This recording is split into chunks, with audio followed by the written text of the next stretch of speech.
আবু হুরায়রা রাদিয়াল্লাহু তাআলা আনহু। ওনার নাম শুনেন নাই? আমার মনে হয় না এখানে কোনো মানুষ আছেন ওই আবু হুরায়রার নামটা সাধারণভাবে আবু হুরায়রা না। আল্লাহর নবীর দরবারে একটা ঘুমন্ত বিড়াল নিয়ে যখন আসছে, ওই বিড়ালটা হঠাৎ করে বাইরে হওয়ার সাথে সাথে ওই বিড়াল আবু হুরায়রাকে আমার নবীজি আবু হুরায়রা বলে সম্বোধন করছি, বিড়ালের বাবা। কিন্তু মুসলমান, ওই আবু হুরায়রা হাদিস বিশারদ এমনে এমনে হয় নাই। আবু হুরায়রা হাদিস বিশারদ হইছে আমার নবীর পেছনে পেছনে থাইকা। বলে হুজুর কেমনে আবু হুরায়রা ইসলাম গ্রহণ করছে, ইসলামের ছায়াতলের মধ্যে আসছে। আপনারা বলেন মক্কা এবং মদিনা দুইটা নাম, এই নামগুলা আমরা জানা আছে না নাই? কার কার জানা আছে? ডান হাতটা তুইলা আমার আল্লাহরে দেখে দেন। আরো জোরে বলেন না, জানা আছে না নাই? মক্কা মদিনা আমরা যাইতে চাই কি চাই না? এই শখ মনে আছে না নাই? নিয়ত করেন, বলেন আল্লাহ, বলেন আল্লাহ। মরণের আগে একবার তাওয়াফে বাইতুল্লাহ, জিয়ারতে রওজায়ে রাসূলুল্লাহ নসিব করেন। জোরে কোন আমিন। আল্লাহর নবী হাদিস শিখিয়ে দেয়, নিয়াতুল মুমিনিন খায়রুম মিন আমালি। মুমিনের নিয়ত তার আমলের চাইতে উত্তম। আপনি নিয়ত করছেন জীবনে একবার মরণের আগে মক্কা মদিনা জিয়ারত নসিব যেন আল্লাহ করে। যদি না কইরা মারা যান, আমল নামায় মক্কা মদিনার সওয়াব হয়ে যাবে।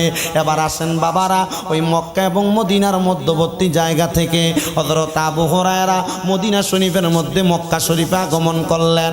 আমার দয়াল নবী রহমাতান লিল আলামিন নবীজি মক্কা শরীফের মধ্যে বারান্দার মধ্যে বৈশা বৈশা নবীর সাহাবায়ে কেরামদেরকে নিয়ে আমার নবী তালিম তরবিয়ত করতেছিলেন। এবার আমার নূরের নবী রহমাতুল লিল আলামিন নবীর দরবারে হযরত আবু হুরায়রা রাদিয়াল্লাহু তাআলা আনহু সব সময় আয়েশা দাঁড়ায়া থাকতো। মনে করেন আমরা তরবিয়ত করতেছি, ওয়াজ করতেছি, আর পেছন দিয়ে আয়েশা আবু হুরায়রা দাঁড়ায়া থাকতো। একদিন আমার নূরের নবী রহমাতুল লিল আলামিন নবী যখন ওয়াজ করতেছে, নবী যখন বক্তব্য দিতেছে, নবী যখন খুতবা দিতেছে, হযরত আবু হুরায়রা আমার নবীর দরবারের সামনে দিয়া মাঝখান দিয়া হেঁটে আসতেছে। আমার নবী কয়, রে সাহাবীরা, মাঝখান থেকে তোমরা জায়গা করে দাও। বলে কেন কেন কেন? বলে নব মুসলমান হওয়ার জন্য আমার আবু হুরায়রা আমি নবীর দরবারে আসতেছে। জবান খুলে জোরে জোরে বলা যাবে কি সুবহানাল্লাহ। আমার নবী এমন বক্তব্য প্রদান করলেন, হযরত আবু হুরায়রা প্রত্যেকদিন আমার নবীর দরবারে আইসা দাঁড়ায় থাকে। আর ওই দিন আমার নবীর সামনে আইসা কই, ফিদাকা আবি ওয়া উম্মি ইয়া রাসূলুল্লাহ, আমার মা বাবা আপনার কদমে কোরবান হোক ইয়া রাসূলুল্লাহ। নবী গো, আপনার জবান মুবারকের কথা আমি যত শুনি আমার কাছে তত ভালো লাগে, আমার কাছে তত আনন্দ লাগে। ইয়া রাসূলুল্লাহ, এই মুহূর্তে আপনি আপনার হাতে হাত রাইখা আমি আবু হুরায়রাকে কালিমা পড়ায়া দেন, লা ইলাহা ইল্লাল্লাহ মুহাম্মাদুর রাসূলুল্লাহ সাল্লাল্লাহু আলাইহি ওয়াসাল্লাম। এবার আবু হুরায়রা ইসলাম কবুল করলেন। ইসলাম কবুল করার পরে হাঁটতে হাঁটতে হাঁটতে হাঁটতে আবার বাড়ির দিকে যাইতেছে। হঠাৎ করে হযরত আবু হুরায়রা তাকে দেখতেছে। আবু হুরায়রার যে ঘরের দরজাটা, ঘরের দরজার মধ্যে তার মা দাঁড়ায় আছে, আর আবু হুরায়রা সামনের দিকে আসে। আবু হুরায়রা যত সামনে আসে তার মা তত ঘরের দিকে প্রবেশ করে। আবু হুরায়রা যখন তার ঘরের দরজার সামনে দাঁড়াইলো, আমার নূরের নবী রহমাতুল লিল আলামিন নবীজির এবার লক্ষ্য করে দেখলেন আবু হুরায়রার ঘরের দরজাটা তার আম্মা জান মাইরা দিতেছে, লাগাইয়া দিতেছে। বন্ধুরা আমার, ও নবীর উম্মতের দলেরা, হযরতে আবু হুরায়রার মা যখন দরজাটা লাগাইলো, আবু হুরায়রা পেছন থেকে সালাম দেয়, আসসালামু আলাইকুম ওয়া রাহমাতুল্লাহ। আবার সালাম দেয়, আসসালামু আলাইকুম ওয়া রাহমাতুল্লাহ। আবার সালাম দেয়, আসসালামু আলাইকুম ওয়া রাহমাতুল্লাহ। কিন্তু মা জননী দরজাটা খোলে না। আবু হুরায়রা তিনবার সালাম দিয়া ঘরের বাহিরে অপেক্ষা করতেছে, কিন্তু তার দরজাটা তার মা খুলতেছে না। কিছুক্ষণ পরে যখন চারদিকে কোনো আওয়াজ নাই, আবু হুরায়রার মা দরজাটা খোলার সাথে সাথে আবু হুরায়রা ঘরে প্রবেশ করলেন। হযরত আবু হুরায়রা কয়, প্রথম দিন দিন আমি ঘরের মধ্যে প্রবেশ করার সাথে সাথে আমার আম্মা জান খেজুর গাছের কাঁটাওয়ালা ডাল দিয়ে আমি আবু হুরায়রাকে আঘাত করেছে। আমার পিঠের মধ্যে আঘাত হয়েছে। আমার পিঠের মধ্যে আঘাত হওয়ার পরে আমি কতদিন মসজিদের মধ্যে যাইতে পারি নাই। হযরত আবু হুরায়রা রাদিয়াল্লাহু তাআলা আনহু বলে, এমন কর্মকাণ্ড যখন হইল, আমি আবু হুরায়রা যখন কষ্ট সহ্য করতে পারলাম না, আমার কাছে মনে হইল আমি রাহমাতুল লিল আলামিনের দরবারে যাই। কিরে আবু হুরায়রা, তোমার মা মারে, তবুও তুমি কেন নবীর দরবারে যাও? আবু হুরায়রা কয়, আল্লাহর কসম আমারে আমার মা মারতে পারে, আমার পিঠে আঘাত লাগতে পারে। দুনিয়ার মানুষের পিঠের মধ্যে লাগুক আর পায়ের মধ্যে আঘাত লাগুক, মানুষ ডাক্তারের কাছে যায় ট্যাবলেটের জন্য, ওষুধের জন্য, বেন্টিশ করার জন্য। আর আমি আবু হুরায়রা কষ্ট পাইলে, আঘাত পাইলে কোনো ডাক্তারের কাছে যাই না। আবু হুরায়রা তুমি কোন জায়গায় যাও? আবু হুরায়রা কই, আমি আমার নবীজির দরবারে যাই। কিরে আবু হুরায়রা, নবীর কাছে কি কোনো চিকিৎসা আছে নাকি? বলে, না রে না, নবীর কাছে কোনো চিকিৎসা নাই, কথাটা বুঝতে পারলাম, কিন্তু আমি আমার নবীর দরবারে যাই। নবীজির জবান মুবারকের বক্তব্যগুলা যখন আমি শুনি, নবীর চেহারায় আনোয়ারের দিকে যখন আমি তাকিয়ে থাকি, আল্লাহর কসম আমার মা যে আমি আবু হুরায়রার পিঠের মধ্যে আঘাত করছে, নবীর চেহারার দিকে তাকাইলে আমি আমার কষ্টের কথা মনে রাখতে পারি না। কোন সুবহানাল্লাহ। কষ্ট হয় আপনাদের? ইসলামের জন্য কিছুই করতে পারেন না আপনি, আমি কিছুই করতে পারি নাই। হযরত আবু হুরায়রা বলে, আমার পিঠে আমার মা আঘাত করতো, আমার মারলে আমি নবীজির দরবারে চলে যাইতাম। কেন আসছো আবু হুরায়রা, কেন আসছো? কারণ আমি আসছি এই কারণে। কেন? বলে, আমি জানি রাহমাতুল লিল আলামিন নবীর চেহারার দিকে চাইলে আমার পিঠার কথা মনেই থাকে না। আপনার দোয়ার বরকতে কুমিল্লাতে আমার 6টা মাদ্রাসা, 6টা মাদ্রাসা। এক শিক্ষক এক ছেলে 29 পারা হেফজ পড়ে, তার একদিন পড়া না যাইতে পারার কারণে, সবক না দিতে পারার কারণে তার ইচ্ছা মতো ফিরাইছে, ইচ্ছা মতো ফিরাইছে। তো মারে হেফজখানাতে মারে। তো এই ফোলার পিডা তার মা খবর শুনে আসছে তার দেখতে, আইসা তার পিডা দেখা ওই ফোলার তার মা নিয়ে যাইতে গেছে। এই টাইমে আমি মাদ্রাসায় যাই ঢুকছি, এই গত কয়দিন আগে। ঢুকার সাথে সাথে ওই ফোলা আমার দেখা কয়, মা আমি যাইতাম না, আমি যামু না। ফোলার মা কয়, এমনি তোরে মারলো? মানুষ তো কুকুর বিড়াল রে এমনি ফিডে না, তোরে এমনি মারছে, তোর ফিডে আঘাত। হুজুর দেখেন আমার ফুতের কি করছে, বেরি কান্দা দিছে আমার সামনে। ফোলা কয়, মা হুজুর আমার মারছে। এই হুজুরে কইছে একদিন, হুজুরা মারলে বলে ওই জায়গা বেচতে যা। আম্মা আমি যাইতাম না, মা আমি যাইতাম না, আপনি আমার লেগে দোয়া করেন, আপনি জানগা। মারে কি কইছে? আপনি জানগা। এই ফোলা আগে দিত 1 পৃষ্ঠা সবক, আজকে 3 দিন ফোলা সবক দেয় 5 পৃষ্ঠা। কয় পৃষ্ঠা দেয়? 5 পৃষ্ঠা সবক। আগে প্রত্যেক দিন 1 পৃষ্ঠা পড়ে শোনাইতে পারত, আর কি মুখস্থ করে শোনাইতো। এখন 5 পৃষ্ঠা পড়ে মুখস্থ করে শোনায়। আমারে আমার মাদ্রাসার প্রধান শিক্ষক, হুজুর তারা মাধ্যমে লাভ হইছে। আমি কই, জি না, লাভ হইছে না, আর কোনোদিন এমন ফিডা ফিটতেন না, নাইলে যারা ফোলা মাইনে যতলা ফিডা দিবেন আপনার ফিডা অতলা ফিড হইব। হুজুর এটা কিতা কইলেন? আমি কই, না এটা কথা না, এটা ফোলাই না, সান্ত্বনা দাও আর কি। কত কষ্টে ইসলামের জন্য সহ্য করছে, আর আমরা হুজুর আর দেখলেই ফেসুন দেখুন, এই মোল্লা, এই মোল্লা দিয়ে ইসলাম ধর্ম আর কোরআন হাদিস শিখছে কত কষ্ট করে, আপনি জানেন না।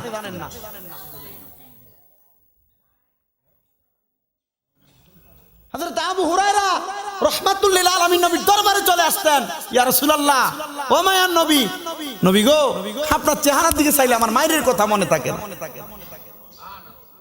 ভান্ডারীরা মাহফিল করে আজকে। আমি আসার সময় প্রাইভেট কারের জানালাটা একটু খোলা ছিল।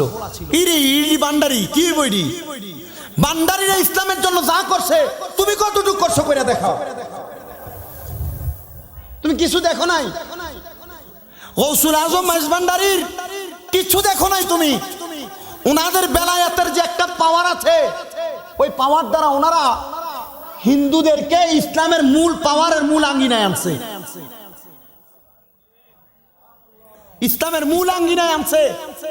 ওই হিন্দুরা মাইজ ভান্ডারীর হাত ধরে মুসলমান হইয়া যতটুকু আমল করে, তুমি মুসলমানের ফুথে ততটুকু আমল করো না। গৌসুল আজম মাইজ ভান্ডারীদেরকে নিয়ে মন্তব্য করার আগে একবার মাইজ ভান্ডার যায় ঘুরে আসবা। আমি নিজে আগে মাইজ ভান্ডারের বিরুদ্ধে বলতাম, আমি নিজে। আমি এই মাসটার নাম কি মাস? নভেম্বর। আমি শুধু এই মাসে 3 বার গেছি, সরি 2 বার গেছি গৌসুল আজম মাইজ ভান্ডারীর দরবারে।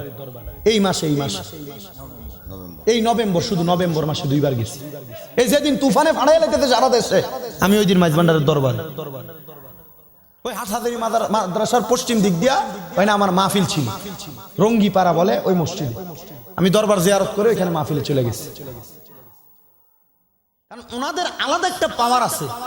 মাইজ ভান্ডারী শুধু মাইজ ভান্ডারী মনে হলে এরি গায়ে একটা আগুন লেগে থাকা, জি না, ওনাদেরও একটা হেদায়েতের রাস্তা আছে। আপনাদের কথা বলেন না কেন? ওনাদের একটা হেদায়েতের পথ আছে। ওনারা কি দুনিয়া কোনো কিছু পাওয়ার জন্য এই রাস্তা তৈরি করছেন? জি না, মানুষকে আখেরাত দেখানোর জন্য করছেন। আল্লাহ যেন আমাদেরকে, আপনাদেরকে, সবাইকে যে যে পন্থী হোক না কেন, প্রত্যেক দলের মূল নবী মুহাম্মাদুর রাসূল সাল্লাল্লাহু আলাইহি ওয়াসাল্লাম, আল্লাহ যেন আমাদেরকে সেই পথ মতে চলার তৌফিক দান করে। জোরে পড়েন আমিন। সবাই মুহাব্বতে একটু দরুদ শরীফ পড়েন। আল্লাহুম্মা সাল্লি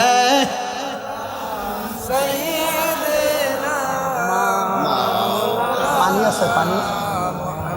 ওয়ালা আলি সাইয়্যিদিনা, আর মুহাব্বতে পড়েন আল্লাহুম্মা সাল্লি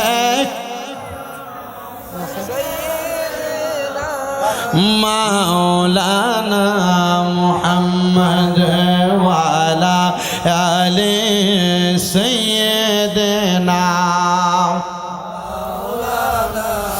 আমার বাবারা, বন্ধুরা,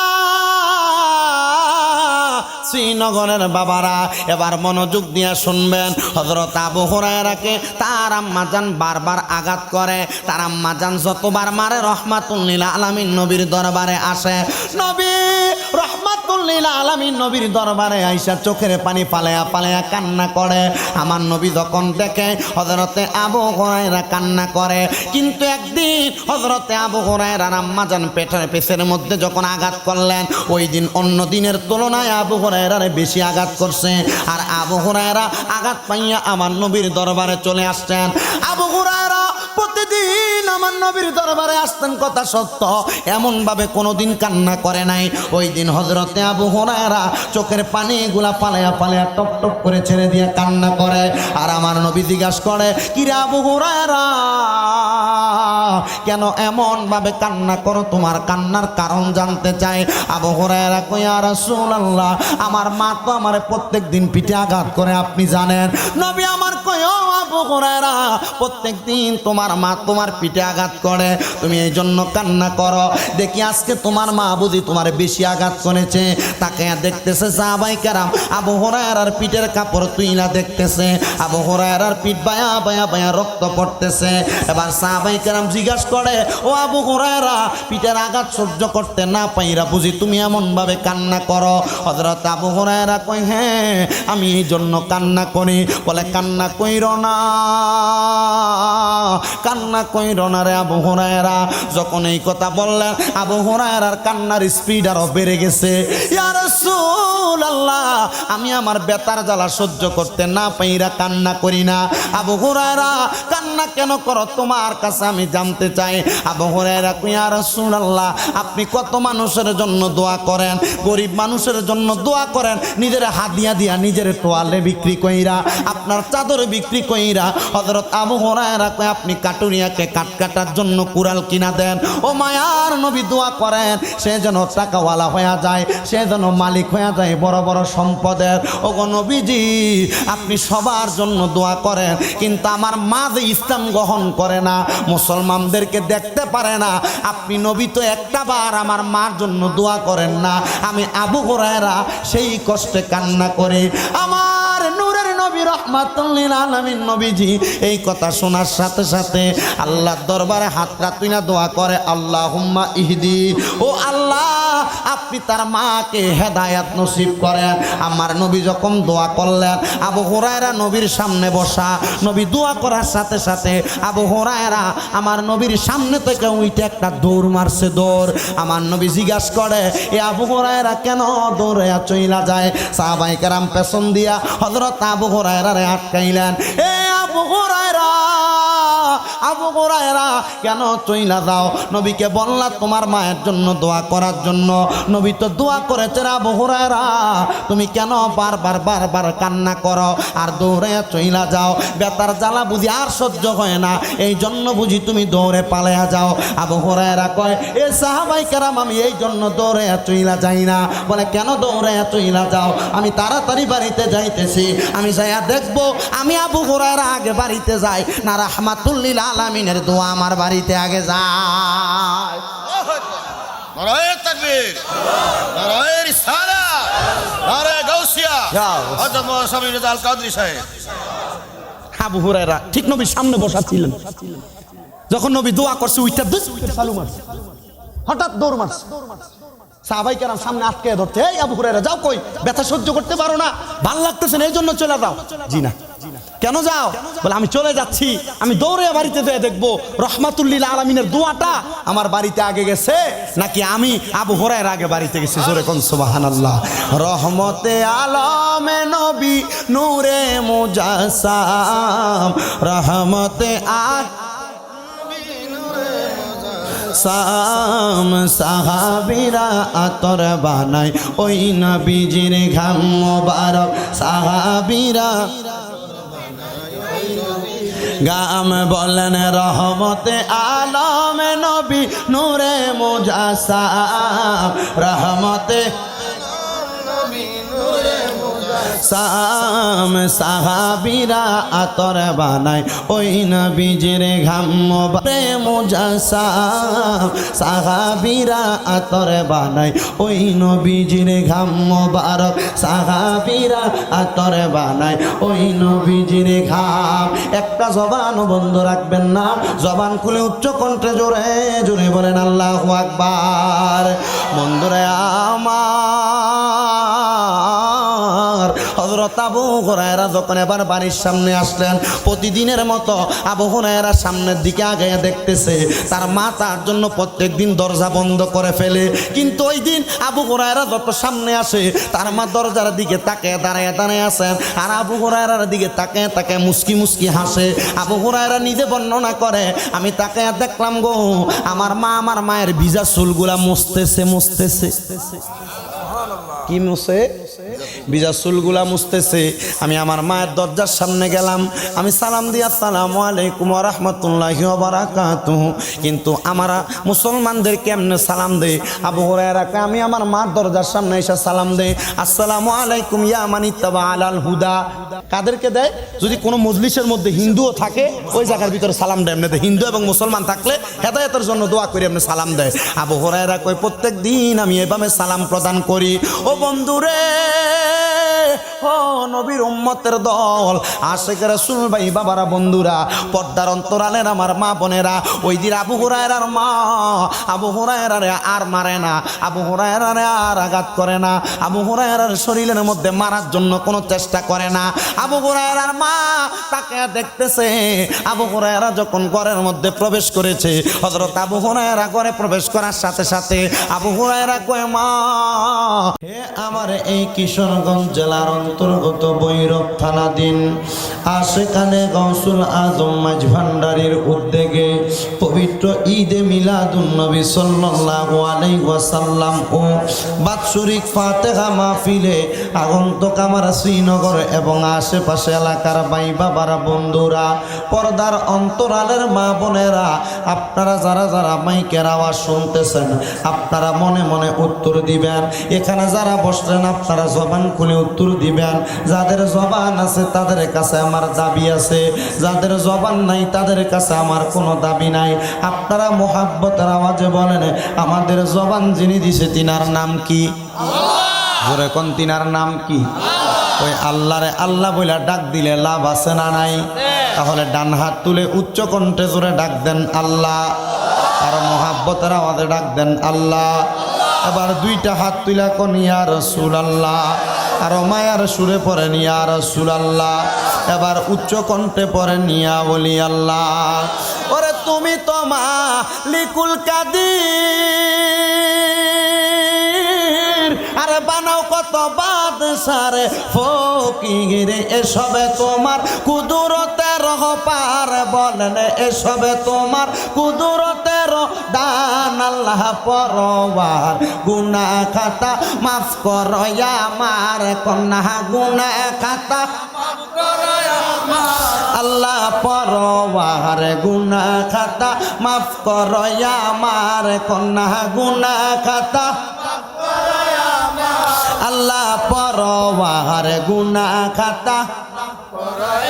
একটু মোহাব্বতে গুনাহ মাফের আশায় জোরে মোহাব্বতে ডাক দেন, ওরে তুমি তো মালিকুল কাদির, আরে বানাও কত বাদশারে ফকির, এসবে তোমার কুদরতের দান, কন্যা এসব তোমার কুদরতের দান। আল্লাহ পরওয়ার গুনাহ খাতা মাফ করো আমার, কন্যা গুনাহ খাতা আল্লাহ পরওয়ার গুনাহ খাতা। ওরে না যাই না কইরাছি গুনাহ মাফ কইরা দাও সাইরা বানা, তুমি সারা কে আছে বান্দার, বলেন তুমি সারা কে আছে বান্দার। না যাই না কইরাছি গুনাহ মাফ কইরা দাও সাইরা বানা, তুমি সারা কে আছে বান্দার, আল্লাহ তুমি সারা কে আছে বান্দার। ওরে তুমি যদি মাফ না করো যাইব আমরা কারো দারে, তুমি যদি যাইব আমরা কারো দারে, দয়া করো দয়ার বান্দার, বলেন দয়া করো দয়া দার। আল্লাহ পরওয়ার গুনাহ খাতা মাফ করো আমার, কন্যা গুনাহ খাতা আল্লাহ পরওয়ার গুনাহ খাতা। তোমার যত বান্দাই আছে নারী বলো পুরুষ বলো, সবাই আল্লাহ ডাকে যে তোমায়, বলেন সবাই আল্লাহ ডাকে যে তোমার। তোমার যত বান্দাই আছে আল্লাহ নারী বলো পুরুষ বলো, সবাই শুধু ডাকে যে তোমার। নারী পুরুষ বান্দা যত তুমি আল্লাহ ক্ষমা করো, নারী পুরুষ বান্দা তুমি আল্লাহ ক্ষমা করো, তুমি আল্লাহ রহিমে রহমান, কন্যা তুমি আল্লাহ রহিমে রহমান। আল্লাহ পরওয়ার গুনাহ খাতা মাফ করো আমার, কন্যা গুনাহ খাতা আল্লাহ পরওয়ার গুনাহ খাতা। বাজান রে আমার, জবানের মালিক আল্লাহ, হায়াত দিলেন আল্লাহ, হাত দিলেন আল্লাহ, পাও দিলেন আল্লাহ, পায়ের তলা থেকে চুলের আগা পর্যন্ত এই সমস্ত অবয়ব দিয়া আমার আল্লাহ আমরা মানব জাতির একটা নাম দিলেন ইনসান। এই ইনসান নামের অর্থ শুধু পুরুষ বোঝায় নাই, ইনসান দিয়া আল্লাহ পুরুষও বোঝাইছেন, নারীও বোঝাইছেন, শিশু বাচ্চা বোঝাইছেন, ছোট বাচ্চা বলেন যা বলেন সবাইকে বোঝাইছেন। আল্লাহ কয় জগতের বান্দার দলেরা, এখন তোমাদেরকে এতগুলা উপাধি দেওয়ার পরে আমি আল্লাহ পাক রব্বুল আলামিন আল্লাহ পাকের যত বান্দা আছে সবগুলা বান্দাদেরকে দুনিয়ার জমিনের মধ্যে আমি আল্লাহর শুকরিয়া আদায় করার জন্য পাঠাইলাম। ইয়া রাসূলুল্লাহ, আমার আল্লাহ পাক রব্বুল আলামিন আমাদেরকে শুকরিয়া আদায়ের জন্য পাঠাইছে। বলে হা হা হা, আমার আল্লাহ তোমাদেরকে শুকরিয়া আদায়ের জন্য পাঠাইছে। বলে আল্লাহ কেমন ভাবে আদেশ করে? আমার নবী কয় ওয়াশকুরু নি'মাতাল্লাহি ইন কুনতুম ইয়াহু তা'বুদুন। আল্লাহর নবী কয় আল্লাহর ঘোষণা, আমার মদিনার কামলিওয়ালা দয়াল নবী রহমাতুল লিল আলামিন নবীর মাধ্যমে আল্লাহ জানায়া দেয়, হে জগতের বান্দার দলেরা, তোমরা আল্লাহর শুকরিয়া আদায় করো যদি তোমরা আমার আল্লাহ পাকের ইবাদত করো। আপনারা কেউ জবানটা বন্ধ রাখবেন না। আপনারা বলেন আমরা সবাই ইবাদত করি কার? আরো জোরে বলেন না কার? আল্লাহর ইবাদত করি রে বাবা, কিন্তু একটা জিনিস চিন্তা করে দেখেন, আমার আল্লাহ আমাদেরকে আল্লাহর ইবাদতের জন্য বানাইছেন, আমাদের সাথে আরেকটা জাতি বানাইছেন, ওইটা হলো জিন জাতি। মানব জাতি এবং জিন জাতি, এই দুইটা জাতিকে আল্লাহর ইবাদতের জন্য বানাইয়া আমার আল্লাহ কয় বান্দা তোমরা আমার ইবাদত করো, আমরাও আল্লাহর ইবাদত করি। আজকে এশারের নামাজ কয়জন পড়ছেন আপনার অন্তর জানে আর আপনাদের খোদায় জানে, কিন্তু বাবাজিরা বন্ধুরা এই যে ইবাদত থেকে আপনারা দূরে সরে যাচ্ছেন, আমরা দূরে সরে যাচ্ছি, এটার জন্য আল্লাহর কাছে জবাব দিতে হিসাব দেওয়া লাগবে কি লাগবে না? জোরে কন্যা লাগবে কি লাগবে না? যে জায়গায় হিসাব নিকাশ নেওয়া হবে ওই জায়গাটার নাম হলো হাসরের ময়দান। একটা জবানও বন্ধ নাই, জোরে কোন কিসের ময়দান? আরো জোরে কোন কিসের ময়দান? ওই জায়গাটার নাম হাসরের ময়দান। বন্ধুরে ও শ্রীনগরের বাবাদিরা বন্ধুরা, ওই হাসরের ময়দানে আপনি উপস্থিত হইবেন, আমি উপস্থিত হইব। আমার আল্লাহর কাছে আপনারে আমার হিসাব দেওয়া লাগবে। ওই হাসরের ময়দানের তলাটা মানে নিজেই মাটির মধ্যে আমরা হাঁটা চলা করি। আল্লাহর নবী কয়ে তামার মতো হবে, তামার জমিন হবে। ওই তামার জমিনটা আগুনের মতো একবারে জ্বলন্ত গরম কয়লার মতো থাকবে। ওইটার মধ্যে মানুষ দাঁড়াইতে পারবে না, মানুষের বড় কষ্ট হইয়া যাইব, মানুষ সহ্য করতে পারবে না। ইয়া রাসূলুল্লাহ, আমরা সহ্য করতে পারবো না, তাহলে হিসাব দিব কেমনে? আমার নবী কয় দুনিয়াতে তুমি যত বেশি অন্যায় করবা হিসাব তত বেশি, যত ইনকাম করবা হিসাব তত বেশি, যত দুনিয়ার জমিনে হায়াত বেশি থাকবো তোমার হিসাব তত বেশি। এই হাদিস শরীফের আমল করতে যাইয়া একজন বড় বাচ্চা ওনার একজন রাজাকে ডাক দিলেন, ওই বাদশার এলাকার রাজাকে ডাক দিলেন এবং তার মন্ত্রীকে ডাক দিলেন, তার প্রজাকে ডাক দিলেন। কয়জন? তিনজন। কয়জন? তিনজন। তিনজনকে ডাক দিয়া এবার ওই বাদশা তার এলাকার যে রাজা, বাদশা একজন, রাজা একজন। বাদশা তার এলাকার কয়েকটা রাজারে পরিচালনা করে, আর রাজা যিনি ওই রাজারা তার রাজ্যকে পরিচালনা করে। একজন রাজাকে ডাক দিলেন এবং ওই বাদশার একজন মন্ত্রীকে ডাক দিলেন এবং ওই মন্ত্রীর আন্ডারে যে প্রজারা চলাফেরা করে ওই প্রজাদেরকে ডাক দিলেন। বাদশা ডাক দিয়া বলে, ও এলাকার রাজা, ও এলাকার মন্ত্রী, ও এলাকার প্রজা, তোমরা তিনজনের কাছে আমি একটা আবদার জানাইবো। বলে কি জানাইবেন? এলাকার সব মানুষকে ঢোল পিটাইয়া ডাক দিলেন, হে এলাকাবাসী তোমরা আমার সম্মুখে আসো, আমরা তোমার কাছে একটু হিসাব নিকাশ দিতে চাই। সব এলাকার মানুষ হাজির হয়ে গেছে। এবার ওই রাজাটা ওই এলাকার যে বাদশা রাজার কাছে দিলেন 500 টাকা। কেউ জবানটা বন্ধ নাই, জোরে কোন কয় টাকা? জোরে কোন কয় টাকা? 500 টাকা হাতে দিয়া কয়, ও বাদশা রাজা এটা তোমার জন্য দিলাম। এবার মন্ত্রীকে ডাক দিলেন, মন্ত্রী রে নাও তোমার কাছে আমি 100 টাকা দিলাম। মন্ত্রী 100 টাকা নিলেন। আর প্রজাকে ডাক দিয়া ওই বাদশা ডাক দিয়া বলতেছেন, তোমার কাছে দিলাম মাত্র 5 টাকা। আগে তো টাকা ছিল না, দেড়হাম। কেমন? তোমার কাছে দিলাম দেড়হাম। রাজা নিলেন 500, মন্ত্রী নিলেন 100, প্রজা নিলেন 5 টাকা। রাজা এবং মন্ত্রী প্রজা তিনজন একটা ডাক দিয়া কয়, বাদশা ও বাদশা, বুঝতে পারলাম না, আমি রাজার বেতন তো আপনি এভাবে দেন না। বাইতুল মালে যত সম্পদ আছে ওই সম্পদের লাভের একাংশ আপনি আমারে দিয়া দেন। মন্ত্রী বলে, ও রাজা আপনি আমারে বেতন দেন মনে করেন মাসে 10,000, এখন দিলেন 100 টাকা।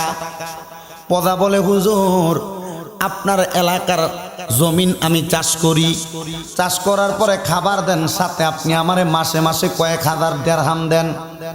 বুঝতে পারলাম, তবে আজকে কেন আমারে মাত্র 5 টাকা, রাজারে মাত্র 100 টাকা, আর বাদশারে রাজারে মন্ত্রীরে মাত্র 100 টাকা, রাজারে দিলেন 500 টাকা। কারণটা কি? বলতেছেন, যাও তোমরা যাকে আমি যেই টাকাগুলা দিলাম এই টাকাগুলা তোমরা এখন থেকে আগামীকালকে আসরের নামাজের আগ পর্যন্ত খরচ করবা। কি করবা? খরচ করবা। আজকে এই সময় থেকে আগামীকালকে আসরের নামাজ পর্যন্ত তোমরা টাকাটা খরচ করবা। তবে সাবধান, যে কাজে যেখানে খরচ করো আমার কাছে আইনা এগুলার হিসাব কালকে আসরের নামাজের পরে দেওয়া লাগবে। হে আমার প্রজারা,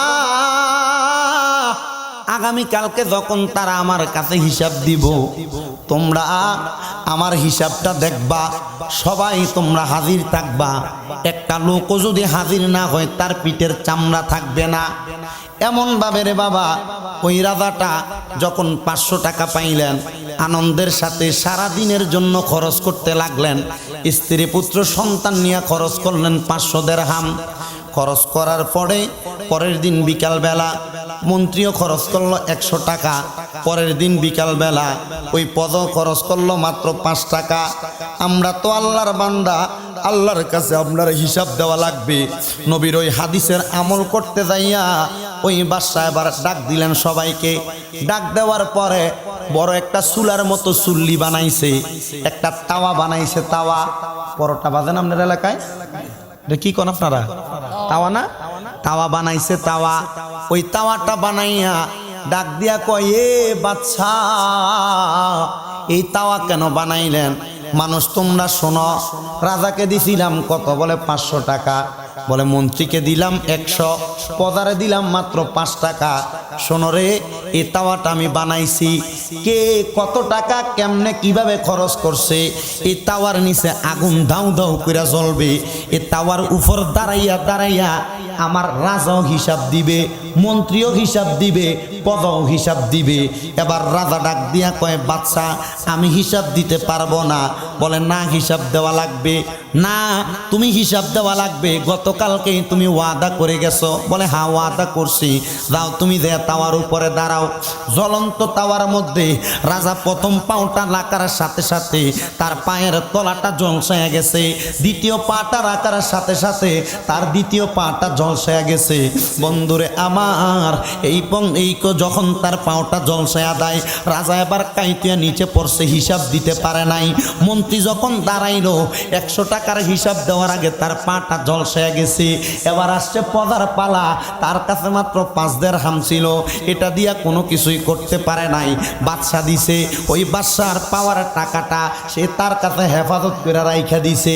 এটার মধ্যে দাঁড়াইয়া, হরে দাঁড়াইব তো দূরের কথা, তার ডান পাওটা রাখছে, রাখার সাথে সাথে কয় আমার টাকা আমি খরচ করি নাই, কয়ে লাভ দিয়া না হিমা গেছে। এবার ওই বাদশা একটা ডাক দিয়া কয়, হে জগৎবাসী শুনো শুনো, আমার পদার দলেরা তোমরা শুইনা নাও। এই রাজার কাছে 500 টাকা ছিল, এইটার উপরে দাঁড়াইয়া রাজার পায়ের পাতাগুলা ঝলসে গেছে, হিসাব দিতে পারে নাই, ইনকাম বেশি ছিল। শোনো রে জগৎবাসী, আমার পদারা শোনো, মন্ত্রীর কাছে 100 টাকা ছিল, বেশি থাকার কারণে হিসাব দিতে পারে নাই, তার পাগুলা পর্যন্ত জলসায় গেছে। আমার পদা বড় চালাক, আমি রাজা তারে 1 টাকা দিছিলাম, মাত্র 5 টাকা। এই 5টা টাকা সে তার কাছে রাইখা দিয়া এই তাওয়ার মধ্যে পাওটা দিয়া, সর্বপ্রথম পাওটা দিয়া আমি খরচ করি নাই বলে লাভ দিয়া নাইমা গেছে। দেখছনি, তার কাছে টাকা কম ছিল, তার হিসাব কম। মন্ত্রীর কাছে টাকা বেশি ছিল, হিসাব বেশি। রাজার কাছে টাকা বেশি ছিল, তার হিসাবটা বেশি। আমি জানতে চাই বাবারা, বন্ধুরা, যদি বেশি থাকার কারণে হিসাবটা বেশি হয়, আপনি দুনিয়াতে ভালো কাজ করলে তাওয়ার উপরে তাইকা হিসাব দেওয়া লাগবে না, আপনি তাওয়ার উপরে তাইকা হিসাব দেওয়া লাগবে না। ভালো কাজ করে কবরে গেলে বেহিসাব আপনার চেহারার মধ্যে একটা ইবাদতের নূর জলসায়া উঠবে। যদি 5 ওয়াক্ত নামাজ আদায়কারী হন, আপনার চেহারার মধ্যে ওজুর নূরটা বাসা দিয়ে উঠবে।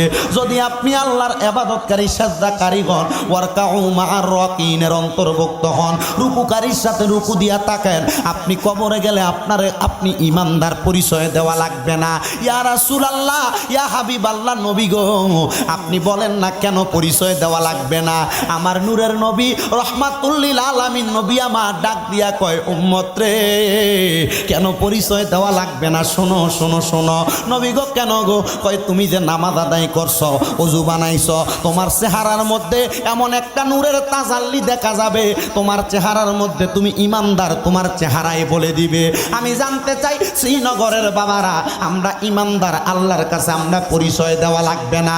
এই জন্য আপনি এমনভাবে ইবাদত করেন যে ইবাদত আপনারে আমারে নবী মুহাম্মদ মুস্তাফা আহমদ মুস্তাফা সাল্লাল্লাহু আলাইহি ওয়াসাল্লাম সাল্লাম নবী শিখিয়ে দিছে ওই ইবাদত যদি আপনি আমি করতে পারি আমার একটা বিশ্বাস অন্তরে আছে রে বাবারা ওই ইবাদত করার কারণে আল্লাহ এবং তার রাসূল আমরার প্রতি খুশি হইয়া যাইব আল্লাহ এবং তার রাসূল যার প্রতি খুশি হইয়া যাইব ওই ব্যক্তি দুনিয়া আখিরাতে জান্নাতের আশা করে না জাহান্নামের আশা করে না ওই ব্যক্তি জানে নবীর পথ দেখানো মতে যদি ইবাদত করে ওই ব্যক্তি এমনিই নবী যেই দিকে সেও সেই দিকে থাকবে তাহলে আপনারা বলেন আমরা জান্নাত লাভের আশায় ইবাদত করি